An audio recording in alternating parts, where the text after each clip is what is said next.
Subscribe कीजिए knowledge IQ को and press the bell icon never miss any of. आज के समय में शायद ही कोई ऐसा व्यक्ति होगा जो बैंक से जुड़ा ना हो।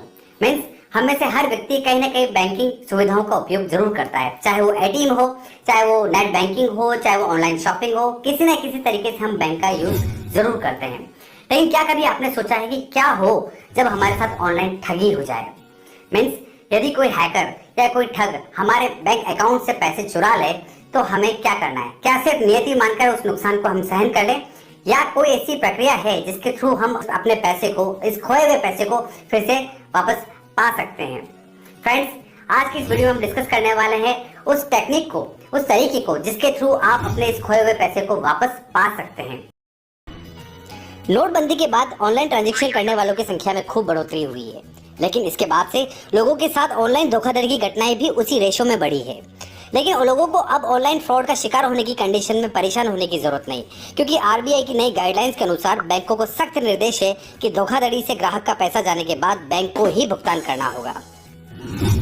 किस किस कंडीशन में बैंक ग्राहक को पूरे पैसे वापस करेगा? पहली, अगर किसी अकाउंट में बैंक की ओर से कमी या लापरवाही के कारण धोखाधड़ी वाला ट्रांजैक्शन हुआ है तो फिर चाहे ग्राहक ने इसकी शिकायत दर्ज कराई हो या नहीं, ग्राहक को फायदा जरूर मिलेगा। कोई भी डिजिटल ट्रांजैक्शन अलग अलग प्लेटफॉर्म्स जैसे रुपए भेजने वाले बैंक, रुपए प्राप्त करने वाले बैंक और मीडिएटर पेमेंट गेटवे कंपनियों के जरिए होता है, और हर लेन देन एनक्रिप्टेड यानी कि सीक्रेट कोड के थ्रू होता है। आइडियली कोई भी डेटा मीडिएटर के पास नहीं रखा जाना चाहिए, बल्कि उनका इस्तेमाल सिर्फ ट्रांसफर के लिए किया जाना चाहिए। इसीलिए प्रक्रिया के दौरान अगर धोखाधड़ी होती भी है तो उसके लिए ग्राहक जिम्मेदार नहीं होगा। आरबीआई की सिफारिशों के अनुसार बैंक को पैसे ग्राहक को वापस करने ही होंगे। दूसरी, अगर फ्रॉड किसी थर्ड पार्टी की वजह से हुआ है, जिसमें न तो बैंक की तरफ से कोई गलती हुई है और न ही ग्राहक ने कोई गलती की है, बल्कि ये किसी और जगह के सिस्टम में कमी की वजह से हुआ है, और ग्राहक ने यदि इस संबंध में बैंक को अगले 3 वर्किंग डेज में ये सूचना दे दी है तो ग्राहक को पूरा पैसा वापस होगा। पिछले साल आईसीआईसीआई, एसबीआई, यस बैंक और एचडीएफसी के लगभग 32 लाख एटीएम कार्ड में गड़बड़ी की खबरें सुर्खियां बनी थी। इन बैंकों ने हिताची पेमेंट सर्विस नाम की कंपनी को अपने एटीएम ट्रांजैक्शन आउटसोर्स कर रखे थे। ऐसे मामले में अगर ग्राहक बैंक को 3 दिन के भीतर फ्रॉड की सूचना दे देता है तो बैंक को पूरे नुकसान की भरपाई करनी होगी। किन किन कंडीशंस में ग्राहक को पूरे पैसे वापस नहीं होंगे? अगर ग्राहक की लापरवाही की वजह से फ्रॉड हुआ है तो बैंक को सूचना देने तक ग्राहक को ही सारा नुकसान उठाना पड़ेगा। ग्राहकों की लापरवाही क्या क्या हो सकती है, आइए देखते हैं। पहली, अगर ग्राहक ने एटीएम पिन, कार्ड नंबर जैसी पर्सनल इंफॉर्मेशन किसी और के साथ साझा की है या जाने या अनजाने में शेयर की है तो जब तक बैंक को धोखाधड़ी की सूचना न दी जाए तब तक ग्राहक को ही पूरा नुकसान उठाना होगा।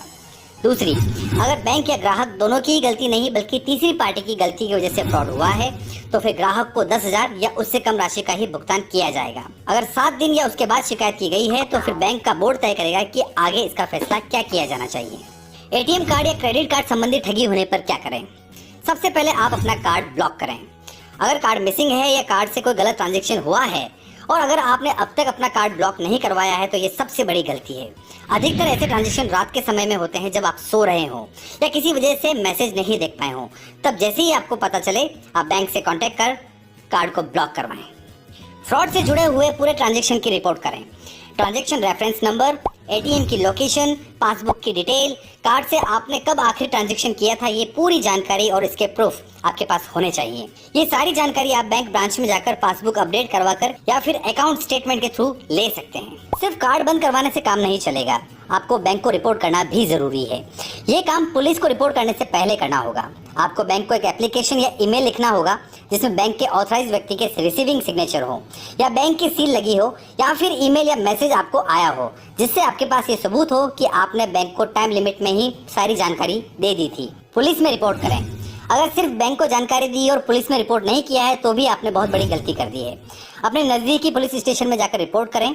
छोटे से छोटे एटीएम फ्रॉड की रिपोर्ट करना भी जरूरी है। यह एक जरूरी फॉर्मेलिटी है जो बाद में आपको पैसे दिलवाने में मदद करेगी।